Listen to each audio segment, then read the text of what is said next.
Hello दोस्तों, GK master पर आप सभी का स्वागत है। उम्मीद करता हूं कि सभी स्वस्थ होंगे और बेहतरीन तरीके से अपनी पढ़ाई कर रहे होंगे। तो देखिए दोस्तों, आज हम आर्ट एंड कल्चर के जो बचे हुए 50 क्वेश्चन हैं वो कंप्लीट करने वाले हैं। इससे पहले जो इसकी पहली क्लास थी उसमें हमने 50 क्वेश्चन के समथिंग कंप्लीट कर लिए थे। अगर आपने वो क्लास नहीं देखी है तो मैं आपको लिंक डिस्क्रिप्शन में दे दूँगा, वहाँ जा कर के आप वो क्लास ज़रूर देखें दोस्तों। तो चलिए दोस्तों, शुरू करते हैं आज की क्लास। देखते हैं आज का पहला क्वेश्चन। हाल ही में दोस्तों भारत की जो पहली सोलर सिटी है वो कौन सी बनाई जाएगी। तो भारत की पहली सोलर सिटी बनाई जाने वाली है वो कौन सी होगी, तो वो सांची होगी, जो कि मध्य प्रदेश में स्थित है। अगला क्वेश्चन देखते हैं। 2023 में फिक्शन के लिए पुलित्जर पुरस्कार जो है वो किसको दिया गया है दोस्तों। तो फिक्शन के लिए पुलित्जर पुरस्कार है वो किसको दिया गया है, तो वो उपयुक्त दोनों को दिया गया है। बारबरा किंग्सोल्वर और हरनार डियांज जो है इन दोनों को दिया गया है। बिल्कुल ध्यान रखिएगा, ये क्वेश्चन जो है काफ़ी इम्पोर्टेंट है। अगला क्वेश्चन देखते हैं। तिब्बती जो आध्यात्मिक गुरु हैं दलाई लामा, इन्होंने जो है दोस्तों 8 वर्षीय लड़के को तिब्बती बौद्ध धर्म के तीसरे सबसे महत्वपूर्ण आध्यात्मिक नेताओं में से एक 10वें खलकाजिट थम्बा रिनपोचे के पुनर्जन्म के रूप में किस मान्यता दी है दोस्तों, तो वो मंगोलिया के हैं। इन्होंने जिस बालक को 8 वर्ष के लड़के को ये मान्यता दी है दोस्तों, तो वो कहाँ के हैं, वो मंगोलिया के हैं। बिल्कुल ध्यान रखना। अगला क्वेश्चन देखते हैं। किस राज्य में पांडवपुरा शहर के पास होयसला काल से संबंधित और 13वीं शताब्दी की शुरुआत का एक हीरो स्टोन खोजा गया है। तो किस शहर के पास में खोजा गया है ये आपको ध्यान रखना है। तो ये कर्नाटक में खोजा गया है। बिल्कुल ध्यान रखिएगा दोस्तों। अगला क्वेश्चन देखते हैं, और जो ये इसके एक्स्ट्रा फैक्ट हैं ये आप स्टडी कर लेना दोस्तों। अगला क्वेश्चन देखते हैं। भारत में भीमराव अंबेडकर की सबसे ऊंची जो है 125 फीट ऊंची है ये कांस्य प्रतिमा का अनावरण कहाँ पर किया गया है। तो भीमराव अंबेडकर की सबसे ऊंची भारत की कांस्य प्रतिमा का अनावरण हैदराबाद में किया गया है दोस्तों। और इसकी ऊंचाई भी आपको बिल्कुल ध्यान रखनी है। तो इसकी ऊंचाई कितनी हो जाएगी, 125 फीट इसकी ऊंचाई हो जाएगी दोस्तों। अगला क्वेश्चन देखते हैं। और इस मूर्ति का अनावरण किसने किया है ये आपको पूछ लिया जाए तो इसका तेलंगाना के मुख्यमंत्री के चंद्रशेखर राव ने इसका अनावरण किया है। ये भी आपको ध्यान रखना है। अगला क्वेश्चन देखते हैं। सूरजकुंड हस्तशिल्प मेला का आयोजन कहाँ पर किया गया है। ये हर साल आयोजित किया जाता है दोस्तों। और ये कहाँ पर किया गया है, तो ये फरीदाबाद हरियाणा में आयोजित किया गया है। और इसके संस्करण की अगर बात करें तो ये 36वें नंबर का था। और मेले की जो थीम थी वो क्या रखी गई थी, तो भारत का उत्तर पूर्वी क्षेत्र जो है इसकी थीम राज्य रखा गया था दोस्तों। आपको ध्यान रखना है। अगला क्वेश्चन देखते हैं। प्रधानमंत्री नरेंद्र मोदी ने कहां पर स्वतंत्रता सेनानी अल्लूरी सीताराम राजू की 30 फीट ऊंची कांस्य प्रतिमा से बनी प्रतिमा का अनावरण किया है। तो हमारे प्रधानमंत्री नरेंद्र मोदी ने सेनानी अल्लूरी सीताराम राजू की 30 फुट ऊंची कांस्य प्रतिमा का अनावरण कहाँ पर किया है, आपको पूछ लिया जाए तो आप जरूर बताइएगा, कमेंट्स बॉक्स में बताइएगा ये क्वेश्चन आप। अगला क्वेश्चन देखते हैं। भारत के प्रसिद्ध सांची गेट की प्रकृति का अनावरण कहाँ पर किया गया है। तो भारत की जो प्रसिद्ध सांची गेट की प्रतिकृति है इसका अनावरण बर्लिन जर्मनी में किया गया है। अगला क्वेश्चन देखते हैं दोस्तों।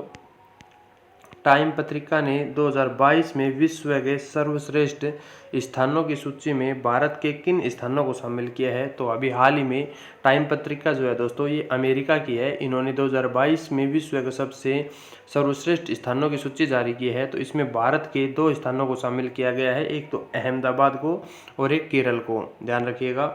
अगला क्वेश्चन देखते हैं। प्रत्येक जिले में एक संस्कृत भाषी गाँव विकसित करने की घोषणा करने वाला भारत का पहला राज्य कौन सा बन गया है। तो प्रत्येक जिले में एक सांस्कृतिक गांव, जो संस्कृति भाषा बोली जाती है अपनी संस्कृत भाषा, उसका गांव विकसित करने की घोषणा उत्तराखंड राज्य ने की है दोस्तों। ध्यान रखना। अगला क्वेश्चन देखते हैं। किस राज्य या फिर केंद्र शासित प्रदेश के वुड कर्विंग को जीआई टैग प्रदान किया गया है। तो वुड कर्विंग जो है ये लद्दाख का काफ़ी प्रसिद्ध है दोस्तों। और इसको हाल ही में इसको अब जीआई टैग दे दिया गया है। अगला क्वेश्चन देखते हैं। प्रधानमंत्री नरेंद्र मोदी ने किस राज्य में पुनर्विकसित कालिका माता मंदिर का उद्घाटन किया है दोस्तों। तो किस राज्य में किया है आप बताइएगा। तो ये गुजरात में किया गया है। प्रधानमंत्री नरेंद्र मोदी के द्वारा इसको पुनर्विकसित किया जाएगा दोस्तों। अगला क्वेश्चन देखते हैं। भारत से चुराई गई 1200 साल पुरानी योगिनी की मूर्ति को 40 साल के बाद कहां से भारत वापस लाया गया है। तो ये 1200 साल पहले चुराई गई थी दोस्तों। और ये योगिनी की मूर्ति है, इसको लंदन जो है वहां से अब वापस हाल ही में लाया गया है दोस्तों। अगला क्वेश्चन देखते हैं। यूनेस्को ने सिंधु घाटी सभ्यता के किस प्रसिद्ध स्थल को भारत का 40वां विश्व धरोहर स्थल घोषित कर दिया है दोस्तों? तो वो धौलावीरा को घोषित किया है दोस्तों, बिल्कुल ध्यान रखना ये प्रश्न आप। और ये सिंधु घाटी सभ्यता का पहला स्थल है जिसको घोषित किया गया है। और धौलावीरा है जो ये कौन से राज्य में पड़ती है, आपको जरूर कमेंट्स बॉक्स में ये बताना है दोस्तों। 70 फीट लंबी दीवार पर आधुनिक भित्ति कला की महान कृति वॉल ऑफ पीस का उद्घाटन कहाँ पर किया गया है दोस्तों? 70 फीट लंबी दीवार पर आधुनिक भित्ति कला है जो उसकी एक महान कृति वॉल ऑफ पीस का उद्घाटन किया गया है। तो ये कहाँ पर किया गया है? ये चेरपुलासेरी केरल में इसका उद्घाटन किया गया है, बिल्कुल ध्यान रखना। अगला क्वेश्चन देखते हैं। केंद्रीय गृह मंत्री अमित शाह ने भगवान बसवेश्वर और नाथ प्रभु केम्पेगौड़ा की मूर्तियों का अनावरण कहाँ पर किया है दोस्तों? तो ये बेंगलुरु में किया है। ये बात में से पूछ लिया जाए कि इनका अनावरण किसने किया है, तो आप नरेंद्र मोदी अगर ऑप्शन में दे देंगे तो आप कंफ्यूज हो जाएंगे, इसलिए इसको बिल्कुल ध्यान रखना कि अमित शाह ने जो है इसका अनावरण किया है दोस्तों। अगला क्वेश्चन देखते हैं। यूनेस्को से दुनिया के पहले लिविंग हेरिटेज यूनिवर्सिटी का दर्जा प्राप्त करने वाला पहला विश्वविद्यालय कौन सा बन गया है दोस्तों? तो यूनेस्को से दुनिया का प्रथम जो है विश्वविद्यालय बना है दोस्तों यो, जिन्होंने लिविंग हेरिटेज यूनिवर्सिटी का दर्जा प्राप्त किया है। तो ये भारत की है विश्व भारती जो विश्वविद्यालय है पश्चिम बंगाल में है दोस्तों। और ये इसको स्थापना किसने की थी, आपको ये कमेंट्स बॉक्स में ज़रूर बताना है दोस्तों, और कब की गई थी ये भी ज़रूर बताना है दोस्तों। अगला क्वेश्चन देखते हैं। दुनिया की सबसे लंबी कैलीग्राफिक म्यूरल का निर्माण किस देश में किया गया है दोस्तों? तो ये सऊदी अरब में किया गया है। अगला क्वेश्चन देखते हैं। मंदिर अनुष्ठान कर्तव्यों के लिए रोबोट हाथी को शामिल करने वाला भारत का पहला राज्य कौन सा बना है दोस्तों? तो वो केरल बना है, आपको ध्यान रखना है। अगला क्वेश्चन देखते हैं। मई 2023 में कहाँ के पुराने किले में चल रही खुदाई में 1200 ईसा पूर्व और 600 ईसा पूर्व की ऐतिहासिक कलाकृतियों को खजाने का पता चला है? तो हाल ही में कहाँ पर एक स्थित किले में खुदाई का कार्य चल रहा है जहाँ पर 1200 ईसा पूर्व और 600 ईसा पूर्व की ऐतिहासिक कलाकृति जो हैं वो हमें मिली हैं दोस्तों, तो वो दिल्ली में मिली है दोस्तों। अगला क्वेश्चन देखते हैं। किस राज्य के वडनगर शहर और सूर्य मंदिर मोढेरा को यूनेस्को की विश्व धरोहर सूची की अस्थायी सूचियों में जोड़ा गया है? बिल्कुल ध्यान रखना, अस्थायी सूचियों में जोड़ा गया है, ना कि स्थायी सूचियों में जोड़ा गया है। तो ये मंदिर कहाँ पर है? ये गुजरात में है दोस्तों। वडनगर शहर और सूर्य मंदिर मोढेरा, ये दोनों ही दोस्तों ध्यान रखना। अगला क्वेश्चन देखते हैं। संगम युग से संबंधित कलाकृतियों के प्रदर्शन के लिए किलादी साइट संग्रहालय की स्थापना कहाँ और किस राज्य में की जा रही है दोस्तों? तो ये तमिलनाडु में जो है इसकी की जा रही है दोस्तों स्थापना। यूनेस्को रचनात्मक शहरों के नेटवर्क में शामिल होने वाला भारत का 6वां शहर कौन सा बन गया है दोस्तों? तो वो श्रीनगर बन गया है, बिल्कुल ध्यान रखना। इसके अलावा 5 शहर और कौन कौन से हैं जो कि इसमें शामिल हैं? तो मुंबई, चेन्नई, हैदराबाद, वाराणसी और जयपुर। इनके बाद में श्रीनगर, यह शहर श्रीनगर जो है यह उपलब्धि हासिल करने वाला भारत का कौन से नंबर का बना है? तो 6ठा नंबर का बना है। ये 5 है, ये भी आपको ध्यान रखने हैं। प्रधानमंत्री नरेंद्र मोदी ने साई हीरा ग्लोबल कन्वेंशन सेंटर का उद्घाटन कहाँ पर किया है? तो साई हीरा ग्लोबल कन्वेंशन सेंटर का उद्घाटन दोस्तों पुट्टुपर्थी आंध्र प्रदेश में किया है, ये भी आपको ध्यान रखना है। अगला क्वेश्चन देखते हैं। वर्ष 2023 में किस लेखक ने एलिजाबेथ लॉन्ग्सफोर्ड पुरस्कार जीता है दोस्तों? तो ये किसने जीता है? रामचंद्र गुहा ने जीता है, बिल्कुल ध्यान रखना। अगला क्वेश्चन देखते हैं। विस्तृता संस्कृति महोत्सव कहाँ पर बनाया गया है? तो ये विस्तृता संस्कृति महोत्सव दोस्तों जम्मू कश्मीर में मनाया गया है। अगला क्वेश्चन देखते हैं। नेपाल के उपराष्ट्रपति राम सहाय प्रसाद ने भारतीय सहायता से निर्मित बुद्ध नीलकंठ धर्मशाला यानी कि अतिथि गृह का उद्घाटन कहाँ पर किया है? तो ये काठमांडू नेपाल में किया गया है दोस्तों। अगला क्वेश्चन देखते हैं। किस देश में भारतीय उच्चायोग के भारतीय संस्कृति केंद्र में 1971 की लिबरेशन वॉर गैलरी का उद्घाटन किया गया है दोस्तों? तो वो बांग्लादेश में किया गया है, क्योंकि 1971 के युद्ध में जब भारत और बांग्लादेश नहीं, भारत की और पाकिस्तान की बीच में लड़ाई हुई थी, उसके दर्शाने के लिए इसका जो वहाँ पर किया गया है दोस्तों। अगला क्वेश्चन देखते हैं। महाराष्ट्र के उप मुख्यमंत्री देवेंद्र फडणवीस ने छत्रपति शिवाजी महाराज की प्रतिमा का अनावरण किस देश में किया है? तो ये मॉरिशस में किया है, बिल्कुल ध्यान रखना दोस्तों। अगला क्वेश्चन देखते हैं। 2023 में उपन्यास टाइम शोल्डर के लिए अंतर्राष्ट्रीय बुकर पुरस्कार किसको दिया गया है? तो वो जॉर्जी गोस्पोडिनोव को दिया गया है। इसके अलावा अगला क्वेश्चन देखते हैं। हुन थैडो संस्कृति उत्सव किस राज्य में मनाया गया है? तो हुन थैडो संस्कृति उत्सव जो है वो मणिपुर राज्य में मनाया गया है।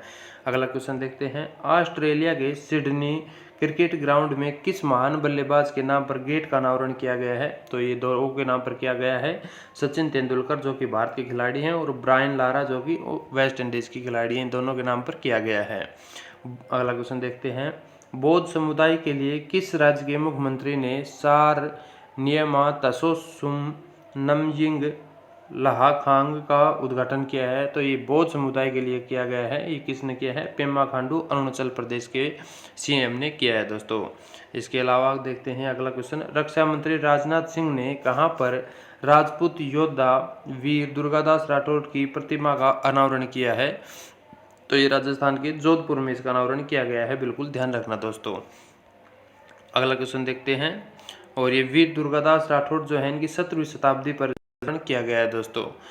अगला क्वेश्चन देखते हैं, भारतीय पुरातत्व सर्वेक्षण ने किस राज्य या फिर केंद्र शासित प्रदेश में 1000 साल से अधिक पुराने ऐतिहासिक स्थित अनंतताल झील को राष्ट्रीय स्मारक घोषित किया है? तो अनंतताल झील कहाँ पर स्थित है? ये दिल्ली में स्थित है और ये 1000 साल से भी अधिक पुरानी है दोस्तों। भारतीय पुरातत्व सर्वेक्षण विभाग जो है इन्होंने किस राज्य के विश्व धरोहर स्थल नालंदा महाविहार के परिसर के भीतर तो 1200 पुराने लघु स्तूपों की खोज की है दोस्तों। ये स्तूप जो है कहाँ पर खोजे गए हैं? ये बिहार में खोजे गए हैं, नालंदा विश्वविद्यालय के अंदर में दोस्तों। अगला क्वेश्चन देखते हैं, पर्यटन मंत्रालय के द्वारा कर्नाटक के किन तीर्थ स्थलों को प्रसाद योजना के तहत शामिल किया गया है? तो पर्यटन जो मंत्रालय की योजना चल रही है दोस्तों, उसके तहत जो है कर्नाटक की 2 तीर्थ स्थल हैं जो जिनके तहत इनको शामिल किया गया है। कौन कौन से हैं दोस्तों, आप बताइएगा। तो वही लगभग चारों ही हैं दोस्तों, माँ चामुंडी देवी श्रीदेवी मंदिर, पापनाथ मंदिर, रेणुका यलसमा मंदिर, श्री माधव वन, कुंजारीगिरी। ये 3 उनको ध्यान रखना दोस्तों, काफ़ी इंपॉर्टेंट क्वेश्चन है। अगला क्वेश्चन देखते हैं, केंद्र सरकार ने स्वदेश दर्शन 2.0 योजना के तहत किन 2 स्थानों को विकास के लिए चुना है दोस्तों?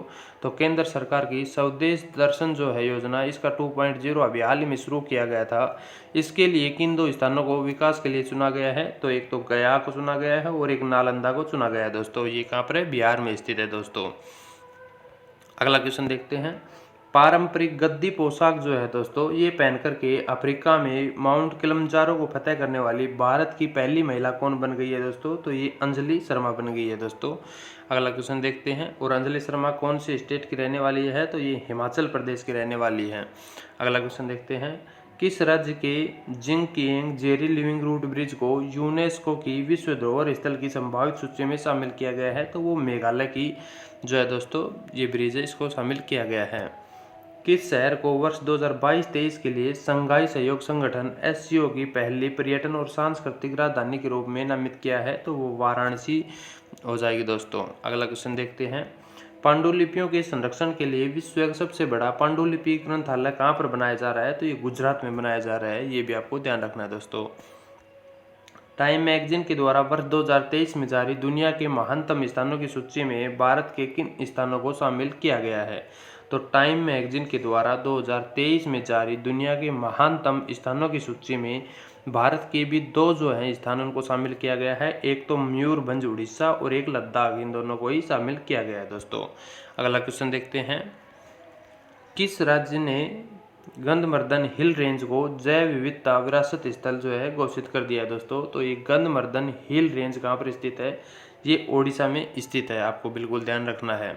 अगला क्वेश्चन देखते हैं, किस राज्य या फिर यूटी की विश्व प्रसिद्ध बसोली पेंटिंग को जीआई टैग दिया गया है? तो बसोली पेंटिंग जो है ये कहाँ की है जिसको जीआई टैग दिया गया है? ये कठुआ जम्मू कश्मीर की है दोस्तों। अगला क्वेश्चन देखते हैं, केंद्रीय गृह मंत्री अमित शाह ने किस राज्य के सारंगपुर मंदिर में भगवान हनुमान जी की 54 फीट ऊंची प्रतिमा का अनावरण किया है? तो ये गुजरात में किया है दोस्तों, बिल्कुल ध्यान रखना। अगला क्वेश्चन देखते हैं, तमिलनाडु के मुख्यमंत्री एम.के. स्टालिन ने, पहला क्वेश्चन तो आपको यही ध्यान रखना है कि तमिलनाडु के वर्तमान में सीएम कौन है? तो वो हो जाएंगे एम.के. स्टालिन। और इन्होंने महाकवि सुब्रमण्यम भारती की प्रतिमा का अनावरण कहाँ पर किया है दोस्तों? तो ये वाराणसी में किया है दोस्तों। अगला क्वेश्चन देखते हैं, केंद्रीय मंत्री अमित शाह ने लोकनायक जयप्रकाश नारायण की 14 फीट ऊंची प्रतिमा का अनावरण कहाँ पर किया है? तो ये बिहार में किया है दोस्तों। और अगला क्वेश्चन देखते हैं, संगीत अकादमी के द्वारा संगीत कला निधि पुरस्कार 2023 से किसको सम्मानित किया जाएगा? तो ये बॉम्बे जयश्री को सम्मानित किया जाएगा। बॉम्बे जयश्री जो है दोस्तों, ये कर्नाटक गायक से संबंधित है और संगीतकार भी है साथ साथ में। अगला क्वेश्चन देखते हैं, भारत के किस राज्य में स्थित माउमुल है नामक गुफा को दुनिया के पहले 1000 IUGS भूवैज्ञानिक स्थलों में शामिल किया है? तो ये मेघालय में स्थित है। आपको इतना ध्यान रखना है कि माउमुल जो गुफा है ये कहाँ पर स्थित है? तो ये मेघालय में स्थित है दोस्तों। अगला क्वेश्चन देखते हैं, 32वें व्यास सम्मान से किस लेखक को सम्मानित किया गया है? ये 2022 का दिया गया था, तो ये डॉक्टर ज्ञान चतुर्वेदी को दिया गया था। अगला क्वेश्चन देखते हैं, भारतीय पुरातत्व सर्वेक्षण ने खुदाई के दौरान सिंधु घाटी स्थल पर 5000 साल पुराने आभूषण बनाने वाली फैक्ट्री खोज कहाँ पर की है? तो ये राखीगढ़ी में की है दोस्तों। कहाँ पर स्थित है? ये हरियाणा में स्थित है दोस्तों। एशिया का पहला फ्लोटिंग फेस्टिवल किस शहर में आयोजित किया गया है? तो ये मंदसौर में मध्य प्रदेश में आयोजित किया गया है। अगला क्वेश्चन देखते हैं, प्रधानमंत्री नरेंद्र मोदी ने कहां पर अंतर्राष्ट्रीय संग्रहालय एक्सपो 2023 के शुभंकर के रूप में मोहनजोदड़ो की डांसिंग गर्ल मूर्ति का अनावरण किया है दोस्तों? तो ये दिल्ली में किया है, आपको ध्यान रखना है। अगला क्वेश्चन देखते हैं दोस्तों, भारतीय पुरातत्व सर्वेक्षण ने कहाँ के प्रसिद्ध कपिलेश्वर मंदिर को अपने संरक्षित स्मारकों की सूची में जोड़ने का निर्णय लिया है? तो ये कपिलेश्वर मंदिर कहाँ पर स्थित है आपको बताना है। तो ये भुवनेश्वर ओडिशा में स्थित है दोस्तों। अगला क्वेश्चन देखते हैं, अरितापट्टी गांव को किस राज्य के पहले जैव विविधता विरासत स्थल के रूप में अधिसूचित किया गया है दोस्तों? तो ये तमिलनाडु में हो जाएगा। अरितापट्टी गांव को कहाँ पर स्थित है आपको बताया पूछ लिया जाए तो तमिलनाडु में स्थित है दोस्तों। अगला क्वेश्चन देखते हैं, केंद्रीय राज्य मंत्री दिनेश प्रताप सिंह ने किस देश में भारतीय आम महोत्सव आमरस का उद्घाटन किया है? तो ये रूस में किया है दोस्तों। अगला क्वेश्चन देखते हैं, प्रधानमंत्री नरेंद्र मोदी ने बरिसु कन्नड़ दीम दिमावा संस्कृति उत्सव का उद्घाटन कहाँ पर किया है? तो ये नई दिल्ली में किया है दोस्तों। इसके इम्पोर्टेंट फैक्ट की बात करें तो यह उत्सव कर्नाटक की संस्कृति, परंपराओं और इतिहास को प्रदर्शित करने के लिए आयोजित किया जाता है। अगला क्वेश्चन देखते हैं, किस राज्य के जेलियाग्रोम समुदाय ने गान नगाई जो है त्यौहार मनाया दोस्तों? तो ये कौन सा समुदाय मनाता है आपको पहली बात तो ये ध्यान रखनी है। तो ये जेलियाग्रोम समुदाय है दोस्तों, ये बनाती है। और गान नगाई त्यौहार जो है ये मणिपुर में आयोजित किया जाता है। अगला क्वेश्चन देखते हैं, पारंपरिक आदिवासी त्योहार केर पूजा किस राज्य में मनाया जाता है? तो केर पूजा किस राज्य का त्यौहार है? ये त्रिपुरा का त्यौहार है दोस्तों। किस राज्य के बिहू डांस को गिनीज विश्व रिकॉर्ड का सर्टिफिकेट प्रदान किया गया है? तो ये असम का हो जाएगा दोस्तों। बिहू डांस कहाँ का हो जाएगा? असम का हो जाएगा। जल्लीकट्टू त्यौहार जो है कौन राज्य में मनाया जाता है? तो तमिलनाडु का हो जाएगा। इसके अलावा जो ये 2 से 3 क्वेश्चन है ये आपके टेस्ट के रूप में है, इनके उत्तर आप कमेंट्स बॉक्स में ज़रूर बताइएगा दोस्तों। और क्लास अगर आपको अच्छी लगी तो चैनल को सब्सक्राइब ज़रूर कर लीजिएगा और क्लास को ज़्यादा से ज़्यादा शेयर कीजिएगा।